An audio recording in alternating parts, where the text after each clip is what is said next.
ইমা, এটা তো আমার সিট, তুমি কেন বসেছো এখানে? আরে এটা আমার সিট, এই 16টা আমার। না না, এটা আমার সিট। আপনি কি পাগল হয়ে গেছেন নাকি? এটা আমার সিট, এখানে লেখা রয়েছে। না না, আমি বাড়ি থেকে দেখেই এসেছি, এটা আমারই সিট। বাড়ি থেকে দেখে এসেছেন বললেই হবে নাকি? ফোনে লেখা রয়েছে এটা আমারই সিট, আপনি আপনার ফোন দেখুন। আচ্ছা, মাথা খারাপ। এ মা, আমি না ভুল বলেছি, আমার না 26 নম্বর সিটটা, সরি গো।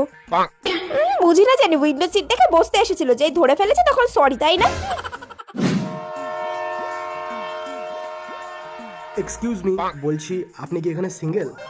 সিঙ্গেল বলছে, তার মানে হ্যান্ডসাম ছেলেটা আমার পাশে বসবে? হ্যাঁ বলে দিই তাড়াতাড়ি। হ্যাঁ আমি সিঙ্গেল, বসুন না। ও, আপনি এখানে সিঙ্গেল? হ্যাঁ হ্যাঁ বসুন। মা, এদিকে আসো। মা, আসো মা, এখানে বসো, ইনি সিঙ্গেল আছে এখানে। ভাবলাম ছেলেটা আমার পাশে বসবে, আমাকে প্রপোজ করবে, কি ভাবলাম আর কি হলো, দূর, আমার কপালের বয়ফ্রেন্ড জুটবে না।